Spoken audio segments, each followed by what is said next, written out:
Back in the Middle Ages, life ran on a rule book that would sound completely insane today. But here's the twist.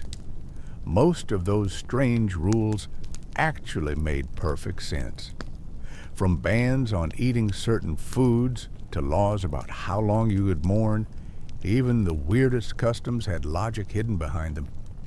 In a world without modern science, sanitation, or order, survival often depended on following rules that, to us, seem downright bizarre. If you love winding down to strange bits of forgotten history, a like or subscribe would be amazing. And tell me where you're listening from. I still can't get over seeing people from Iceland, South Africa, and New Zealand all tuning in to the same story. All right? Tonight, we're heading back to the Middle Ages, where every odd law and strange superstition had a purpose. So, get cozy, dim the lights, and let's explore the weird medieval rules that actually made perfect sense, and a few that definitely didn't.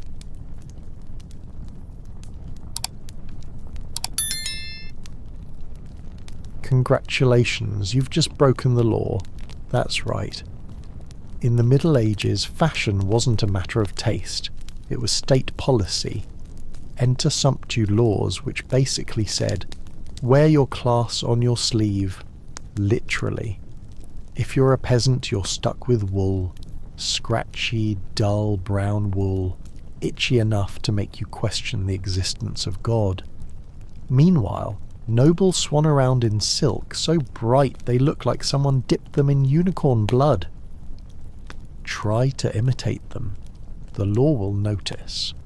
Authorities might find you, humiliate you, or worse, throw you in jail. Imagine rotting in a dungeon while rats chew your shoes, all because your cloak looked too Dutchy for your station. Not exactly the glamorous rebellion you had in mind, and nobles didn't just ban random colours. Oh, no, they were specific. Purple, royalty only, fur trims like hermine, off limits unless you had a title longer than your family tree. Even shoes had rules. The rich wore pelanes, those ridiculous pointy shoes so long they needed to be tied to your knees. You, as a humble dirt farmer, were expected to wear boots shaped like actual human feet. Functional, boring, and very unfashionable. The logic behind all this nonsense was simple. The rich wanted to stay visibly rich. If you looked too much like them, the entire fragile hierarchy might collapse. Imagine some noble being mistaken for a guy who shovels pig manure. The horror. Of course, there was also an economic angle. Nobles didn't want peasants wasting money on silk scarves when they could be spending it on rent, taxes, and maybe the occasional bribe to keep breathing. Looking good was basically theft. Theft of noble dignity. So, you slip into your mandatory sackcloth chic and shuffle into the daylight looking exactly as miserable as the law intended. Because in the Middle Ages, your greatest crime wasn't rebellion, heresy, or theft. It was daring to look fabulous while standing ankle-deep in mud. It's evening. You're sitting by the hearth enjoying the one moment of warmth you'll get all day when suddenly the town bell clangs. No, it's not calling you to dinner. It's the medieval version of your landlord telling you to stop having fun. The curfew bell. Curfew comes from the French couvre-feu, literally cover your fire. At the sound of that bell, you're expected to smother your hearth, snuff your candles, and basically plunge your life into darkness. Not because the authorities wanted you well rested. No, it's because your entire town is made of wood, straw, and pure flammability. One idiot leaving his candle burning could turn the whole place into a flaming inferno before midnight.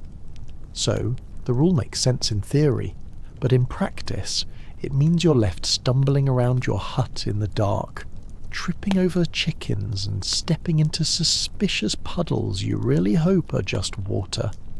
Forget reading, not that you can. Forget sewing or working late, unless you enjoy stabbing yourself in the hand with a needle by candlelight. Nightlife, as far as you're concerned, doesn't exist. Of course, the wealthy didn't exactly follow the same rules. Nobles had stone houses and servants to make sure they didn't burn down their castles so they could keep their fires going. But you're stuck with enforced bedtime courtesy of the bell tower, and if you get caught ignoring it, the fine will cost you more than a week's wages. The bell wasn't just about fire safety either. Darkness kept people indoors, which meant fewer drunks stumbling around, stabbing each other, and fewer thieves lurking in alleys. Think of it as the medieval government saying, "We can't stop crime, but we can at least make sure you're too scared to leave your house after dark." So there you are, lying on your straw mattress, wide awake, listening to rats gnaw on the beams and neighbours snoring through thin wooden walls, all because someone decided the safest way to run a town was to treat every resident like a 6-year-old at bedtime. It's not glamorous, but the curfew bell probably saved countless towns from going up in smoke. Still, when you blow out your candle tonight, just remember the rule exists not because you're irresponsible, but because someone else definitely is.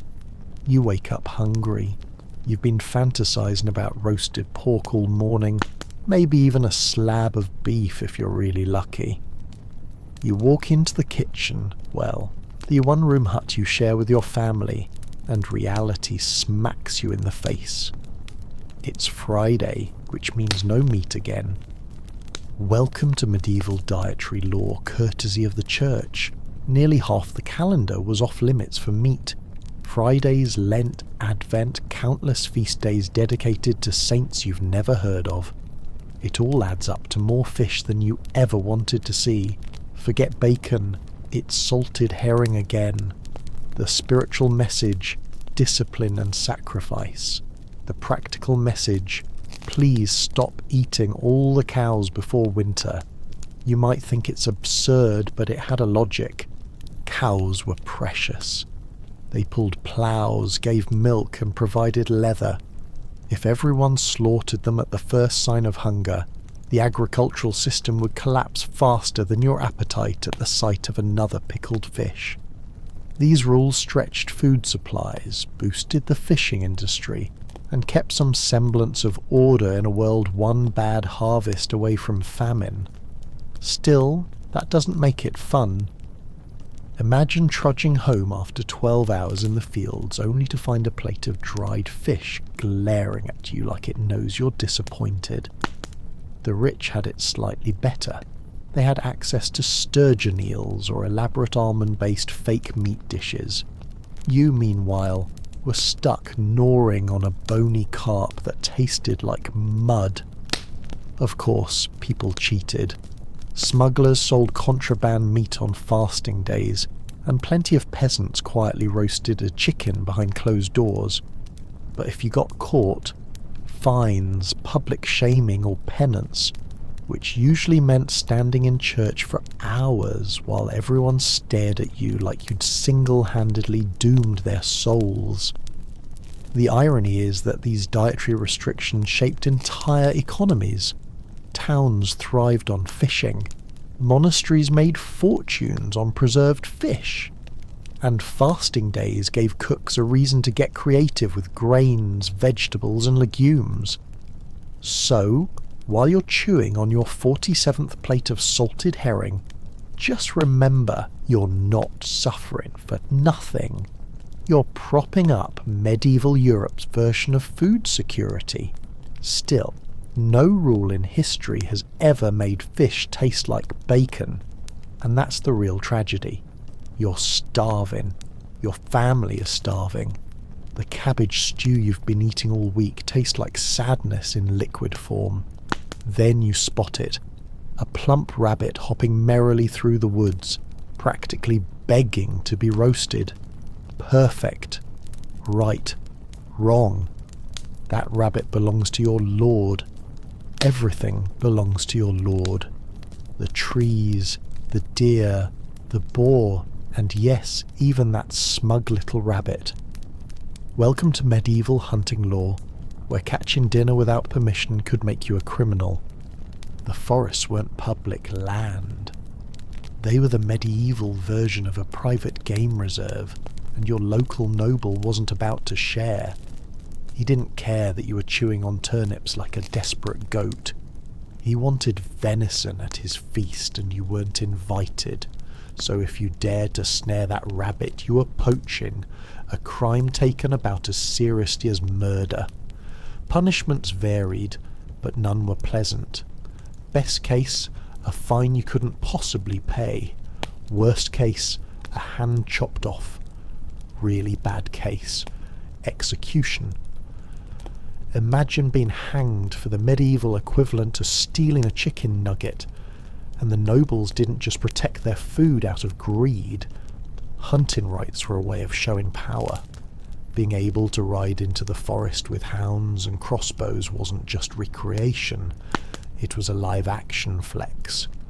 Meanwhile, you were supposed to clap politely as your bets slaughtered animals you weren't even allowed to touch. Of course, peasants still poached.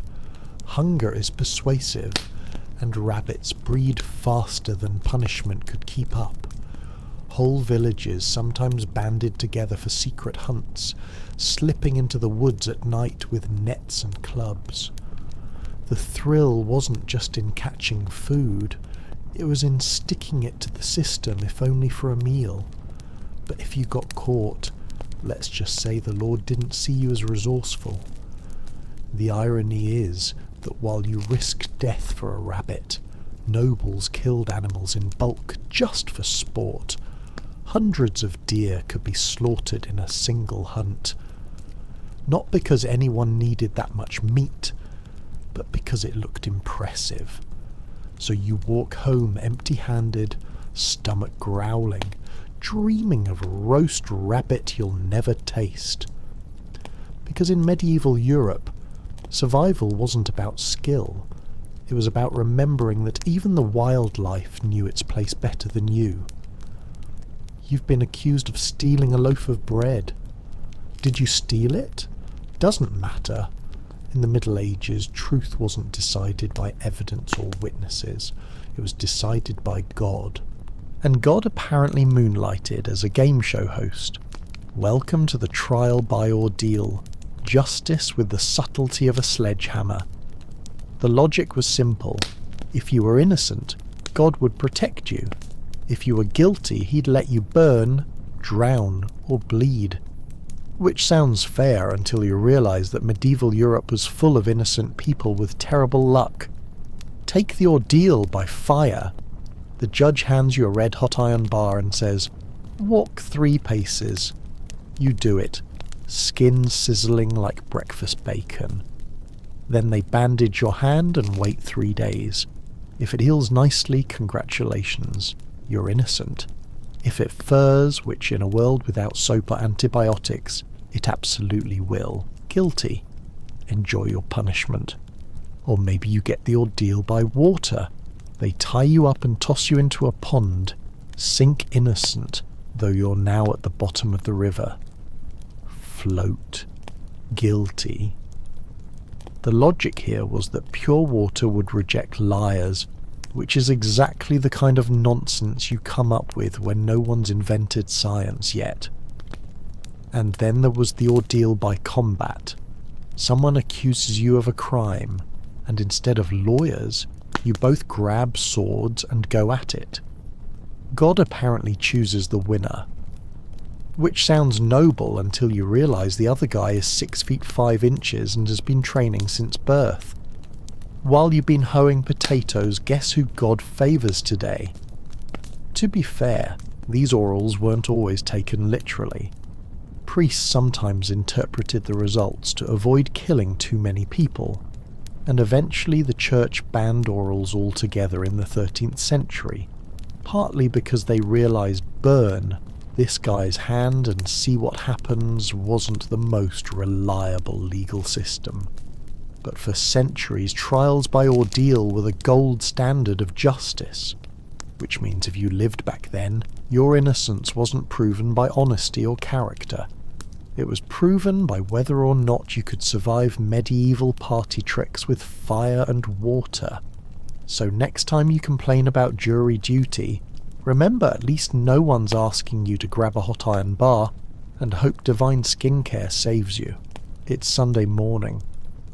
You'd like to sleep in, but the church bells are already ringing like someone's hitting a cow with a frying pan.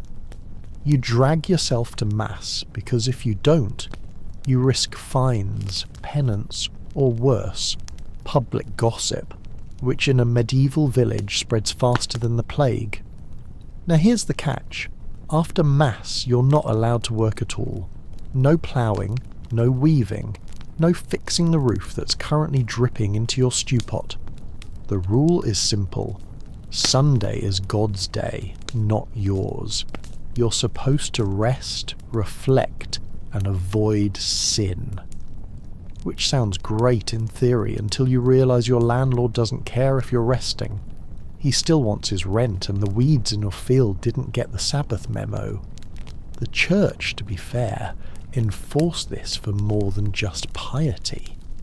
A weekly rest day kept peasants from literally working themselves into an early grave. In a world where vacation meant collapsing in the mud, Sunday was the one day you could avoid dropping dead in the field. Call it medieval HR policy wrapped in scripture. Of course, rest was a relative term. You weren't reclining with wine and cheese. You were sitting through a 2-hour Latin sermon you couldn't understand, followed by endless prayer. After that, maybe you'd sneak in a nap before the priest reminded you that idleness was also a sin. In short, Sunday gave you the choice of being bored into holiness or guilty of laziness. Naturally, exceptions existed. Nobles still hunted, servants still served, and emergencies like putting out a fire or delivering a baby didn't count as work. But if you tried to sneak in a little extra farming, someone would rat you out, and suddenly you're standing barefoot in church while the priest scolds you in front of the whole village. Still, the rule had staying power. Without it, peasants might have been worked 7 days a week until they dropped. The Sabbath gave you at least the illusion of rest, a little buffer between endless toil and inevitable death. So you trudge home from church, eat your cold porridge, and rest by staring at the wall. Congratulations, you survived another Sunday without accidentally sinning. Sort of. You've decided you're tired of farming mud and eating cabbage soup, so you want to try your hand at a trade. Maybe you'll become a baker or a blacksmith or even a weaver. Great idea. Except you can't just start hammering metal or selling loaves of bread. First, you need the blessing of the medieval equivalent of a mafia family. The guild. Guilds controlled everything. Want to bake bread? You have to be in the Baker's Guild. Want to shoe horses? Farrier's Guild. Want to carve wooden spoons? Believe it or not, there was probably a guild for that too. And if you tried to work outside the guild system, you'd be fined, driven out, or occasionally beaten into remembering the rules. Joining wasn't easy. First, you had to spend years as an apprentice, basically working for free in exchange for experience. After that, you'd graduate to journeyman, wandering around trying to earn wages while still under guild rules. Only after producing a masterpiece, literally a perfect example of your craft, could you apply to become a master yourself. And who judged your masterpiece? The other masters in the guild, who had every reason to make sure fewer people joined their little club. Sounds familiar, doesn't it? At first glance, this all feels suffocating. but there were good reasons. Guilds set quality standards so people didn't die from bread made of sawdust or armour that shattered on the first swing. They regulated prices to avoid chaos in the marketplace. They also protected members from competition, which sounds less noble, but was very effective if you were inside the club. For you, the downside was obvious. Without guild membership, you couldn't legally sell your work. You'd end up like that one guy who tried to open a discount bakery and got his oven smashed by guild enforcers. Medieval Yelp reviews weren't written with words. They were written with bricks through your window. Still, guilds offered security. If you were part of one, you got protection, training, and a voice in your town's affairs. If not, you were just another peasant pretending to know how to hammer iron. So you swallow your pride, sweep the shop floor for 7 years as an apprentice, and hope one day your masterpiece doesn't get rejected.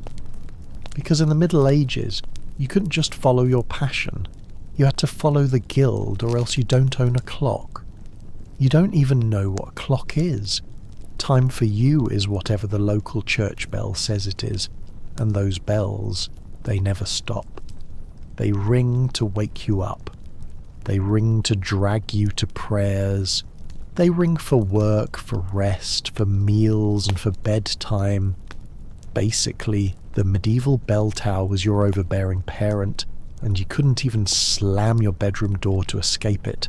Picture it. You're in the fields, finally making progress with the plough when clang, clang, clang. Time to stop and pray.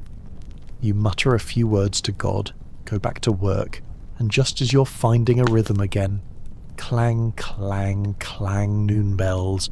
Time to eat your gourmet meal of bread, onions, and disappointment. A couple of hours later, just when you think maybe you'll catch up on work, Vespers, off you go again. And it wasn't just about religion. The bells controlled civic life too. They announced market openings, curfews and emergencies. Fire in the town. Bells. Enemy attack. Bells. Somebody important died. Bells. Basically, bells were the medieval version of push notifications. Constant, loud and impossible to turn off. The worst part, you had no say in it. The priest or town officials decided when the bells rang and you obeyed. Didn't matter if you were tired in the middle of a meal or halfway through something important. The bell owned you. Oversleep? Everyone knows because you missed the morning bells. Leave work early? Everyone knows because the bells hadn't rung yet. Forget to show up to mass. Guess what? The bells tattled. In theory, bells provided order in a world without watches or literacy. Most people couldn't read a calendar, let alone keep track of hours. The sound of bells structured the chaos, but for you, it meant your life was less living freely and more being Pavlov's dog centuries before Pavlov. So you trudge on, ears ringing, your entire existence carved into bell-shaped chunks of time. Because in the Middle Ages you didn't ask what time it was. You waited for the bells to tell you who you were, where you should be, and exactly how little control you actually had. You stink. Everyone stinks. It's the Middle Ages, after all. So, when you finally scrape together enough coins to visit the local bathhouse, you think maybe, just maybe, you'll leave smelling less like a damp goat. You walk in, ready to scrub weeks of filth off your skin and find the doors barred shut.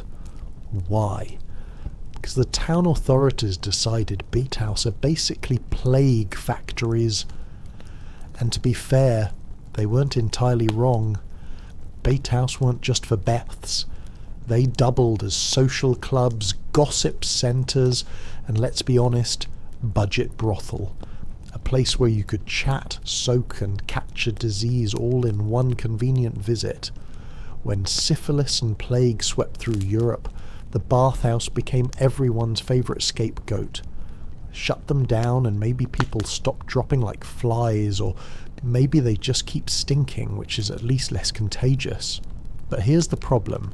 Without Bait House, your hygiene options are limited. Washing at home means hauling buckets of freezing water from the well, dumping it into a wooden tub, and pretending this counts as a spa day. Soap is expensive. Hot water is a luxury. And honestly, your family would rather use that firewood to cook food than to make sure you don't smell like despair. Of course, the nobles didn't always play by the same rules. They had private baths, perfumed oils, and servants to scrub them down. You're left rubbing yourself with a rag and hoping no one notices that your natural musk could scare away wolves. And here's the kicker. The church often viewed public bathing with suspicion anyway. Too much nudity, too much mingling of sexes, too much fun. If you enjoyed it, it was probably sinful. So Bathouse lived in this bizarre moral grey zone. Tolerated one year, banned the next. You never knew if your evening soak would leave you refreshed or excommunicated. So you shuffle back home. Dirt still caked under your nails, hair greasy, skin itchy. You tell yourself bathing is overrated, that nobody notices anyway. Except they do. They all do. Everyone in your village smells the same. Sweat, smoke, livestock and failure.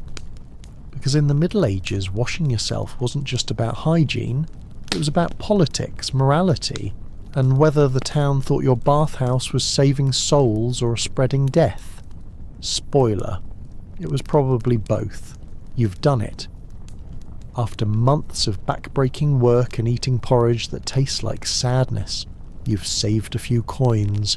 You think, maybe I'll treat myself. Maybe I'll buy something nice. Something that says, I may be poor, but I still have self-respect. Wrong. Medieval law says you can't. Welcome back to sumptu laws. The rules that made sure you never dressed better than your betters. Let's say you're a wealthy merchant. You've made decent money trading wool, and now you want a velvet tunic. Not so fast. Velvet is reserved for nobles. Purple cloth? Forget it. That's basically the medieval trademark colour of royalty. Fur trims. Only if your family tree includes someone with the third at the end of their name. For you, the law demands beige potato sack chic. And the enforcement dead serious. Inspectors actually roam towns checking hems, fabrics and colours. If you wore silk without the right pedigree, you'd get fined. Imagine trying to explain that you're in debt because you bought a shirt slightly too shiny. It's fashion policing in its purest form. The logic, of course, was order. If a duke and a merchant both walked into church wearing the same outfit, chaos might ensue. How would anyone know whom to bow to? Nobles couldn't risk being mistaken for commoners, so the law kept the classes visually separated, like medieval colour-coded uniforms. And don't think you could sneak around the rules. People tattled. If your neighbour spotted you in a cloak that looked a little too luxurious, they'd rat you out. Not because they cared about the law, but because watching you get humiliated in court was the best entertainment they'd have all month. Meanwhile, the nobles themselves strutted around in outfits so gaudy they needed entire servants just to carry their sleeves. Their shoes curled into points so long they had to be tied to their knees. But you're lucky if you're allowed a belt buckle that doesn't rust. So you put away your dreams of velvet and settle for another wool tunic blending back into the grey-brown sea of mediocrity that was medieval fashion for the non-elite. Because in this world, clothes didn't just make the man. They reminded him exactly how low he ranked. You're hungry again, which is less of a surprise and more of a permanent state of being. Today you think, maybe I'll splurge on something fancy, a goose or white bread like the nobles eat.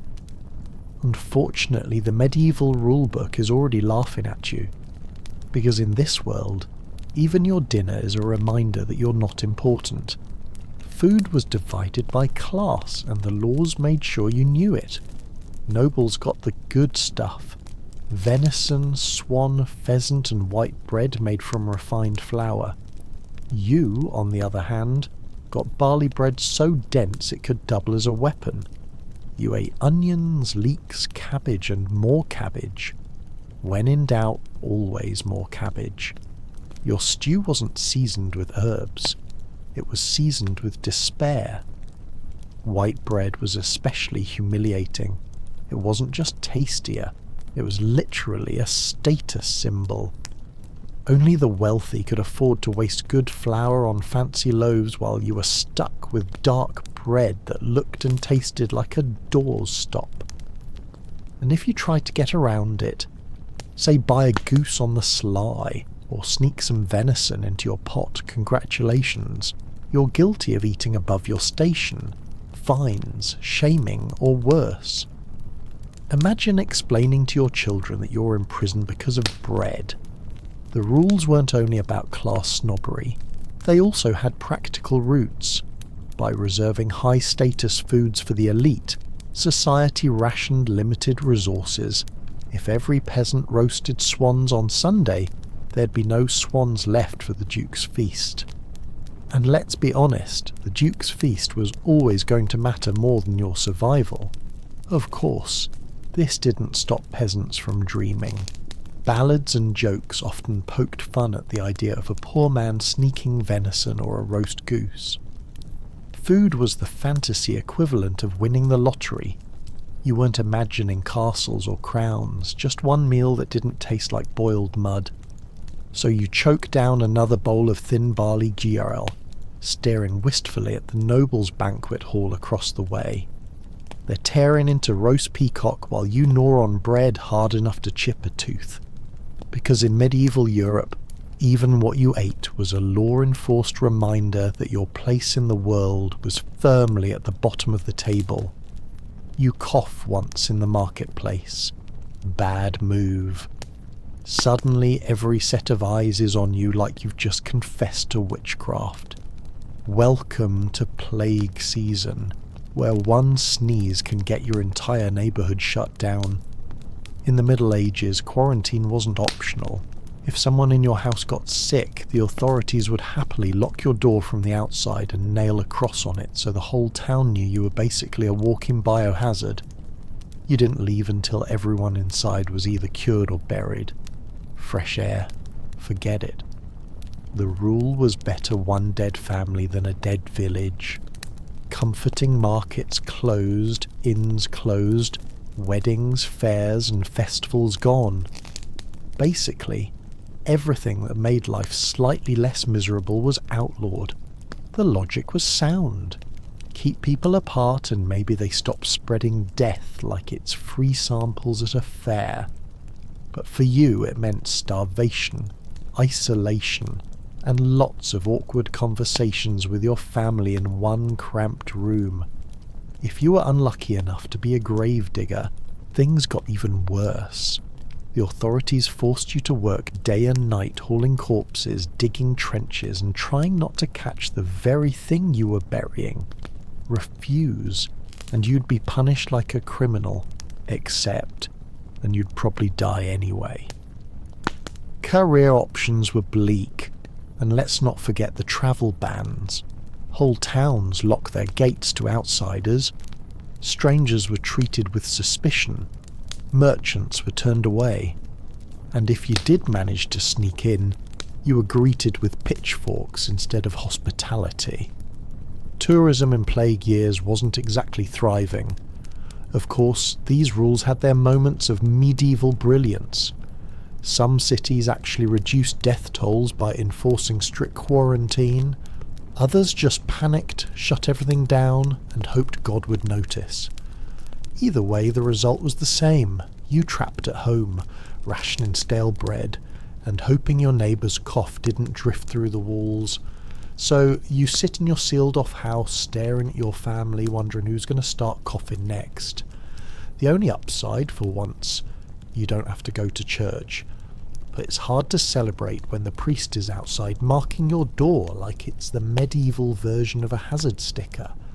Because in the Middle Ages, breaking quarantine didn't just mean risking your life. It meant risking the whole village. And the whole village was very motivated to make sure you stayed inside permanently if necessary. You finally died. Congrats. The bad news, even in death, the rules still have you by the throat. You'd think burial would be simple. Dig a hole, drop you in, say a prayer. Done. But no, this is the Middle Ages. Your final resting place depends less on your soul and more on your wallet. First problem, consecrated ground. If you want to be buried in the churchyard, you need money. Fees for a proper grave, fees for the priest, fees for candles.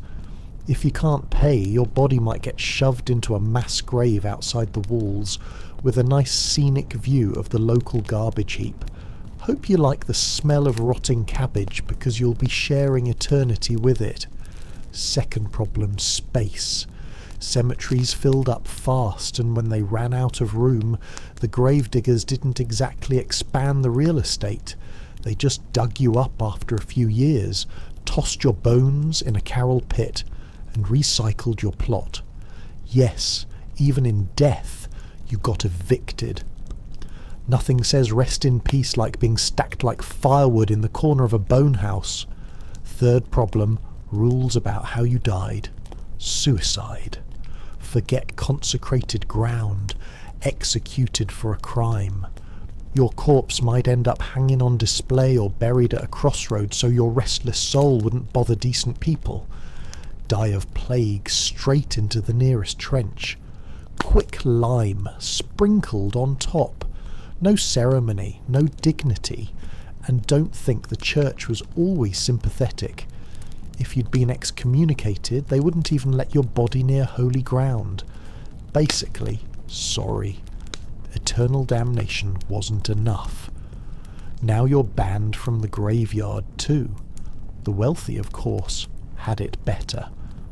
Nobles got tombs, effigies, and sometimes even a permanent spot inside the church itself, where their marble likeness could glare down at peasants for centuries. You're lucky if your grave marker isn't just a rock with "Here lies nobody important" scratched on it. So even in death, you realise the Middle Ages never stopped reminding you of your place. The rules didn't just tell you how to live, they told you how to rot. And the final joke, your descendants will probably forget where you're buried anyway. Because in medieval Europe, even the afterlife had a waiting list. You're sitting in the tavern a few mugs of ale deep when your friend mutters something about the bishop's new hat looking like a stolen beehive.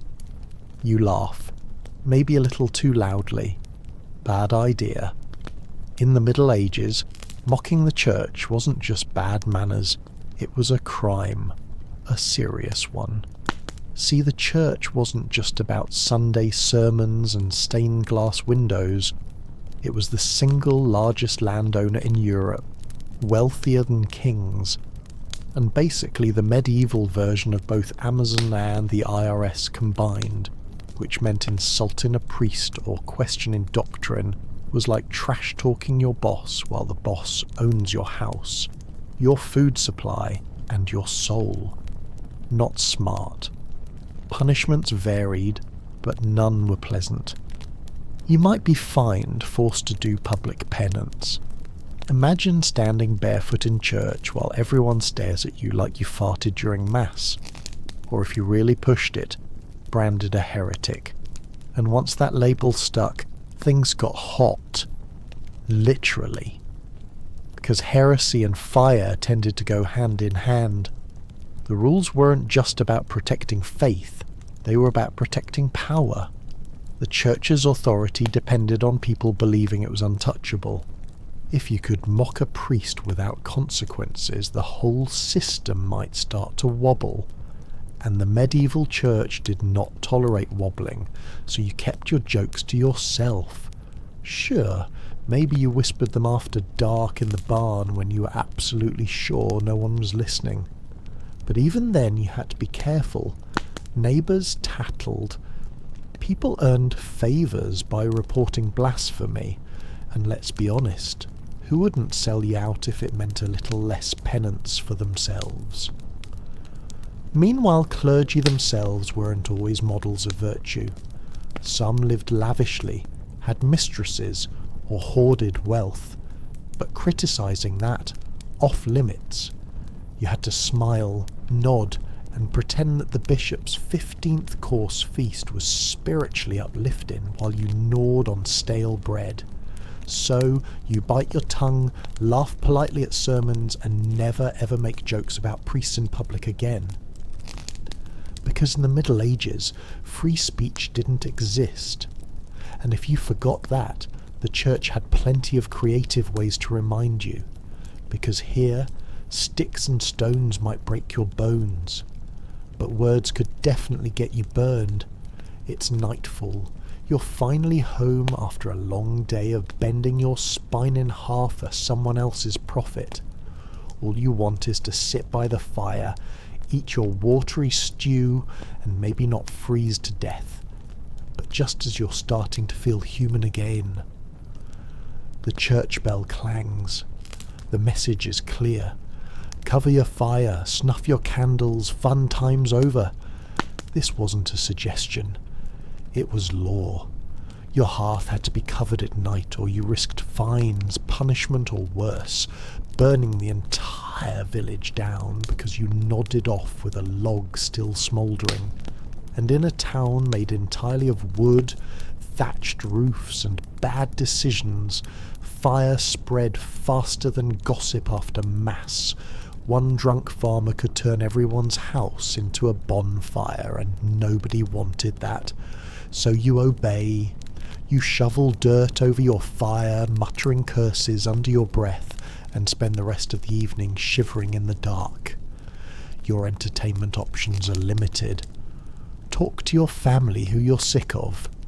Listen to rats in the rafters, or lie awake imagining how warm nobles are right now in their stone castles, with multiple fireplaces roaring. Of course, the rich didn't always follow this rule. Lords and bishops had stone halls and servants to manage the flames, so they could afford to keep the fire going all night. You, however, are the risk. The law wasn't written for them. It was written because your Ishvel is basically one giant torch waiting to happen, and while the rule did prevent devastating fires, it also made nights miserable. Darkness wasn't peaceful. It was terrifying. Thieves, wolves, drunk neighbours looking for fights all thrived after the curfew. The fire wasn't just warmth, it was protection. Without it, you sit in the dark like bait, hoping nothing out there decides you look edible. Still, the law stood for centuries. Fire was both your best friend and your worst enemy, and medieval life was already dangerous enough without waking up in a pile of ashes. So you pull the blanket tighter, listen to the silence, and wait for dawn. Because in the Middle Ages, survival wasn't about comfort, it was about obedience. And if that meant freezing at night so the whole town didn't burn, then congratulations. You've once again suffered for the greater good. Exile was nothing new in the Viking world. Honour-bound societies had a brutal way of dealing with troublemakers. If you killed the wrong man or upset the fragile balance of power, you were outlawed. That's exactly what happened to Eric the Red. After a series of violent disputes in Iceland, including a blood feud that left men dead, Eric was sentenced to banishment. With nowhere to go, he looked westward, chasing stories of a distant land glimpsed by sailors blown off course. When Eric's ship finally cut through the fog and ice to reach Greenland's coast, it must have seemed more punishment than promise. The horizon was jagged with glaciers. The valleys were windswept and barren, the soil thin and rocky. Winter bit hard, even in summer months. To most, this was no place for farming, much less raising families. But Eric was not just a warrior, he was a salesman. He understood the power of words in shaping destiny. He chose to call this harsh new land Granland, Greenland. It was a bold lie, but a useful one. Where others saw cold stone and snowfields, Eric painted a vision of fertile meadows and grassy slopes. The name alone suggested hope, a place where farmers might prosper, where families could start fresh, and where land-hungry settlers could escape the overcrowding of Iceland. His genius was not in taming Greenland, but in convincing others it could be tamed. Back in Iceland, Eric spread his pitch with the confidence of a seasoned chieftain. He told of valleys where sheep would graze, of fjords rich with fish, of hillsides ready for ploughs. He emphasized abundance, not scarcity. The promise of land was irresistible to Viking families pressed by growing populations and limited resources at home.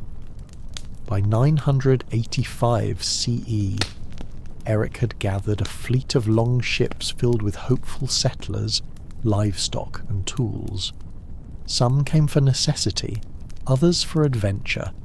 They risked everything on Eric's promise, leaving familiar soil for a world that was more ice than green. What awaited them was not paradise, but survival at its harshest. Yet, without Eric's cunning rebranding, Greenland might have remained an empty wilderness, known only to drifting sailors. Instead, it became the stage for one of the boldest experiments in Viking endurance.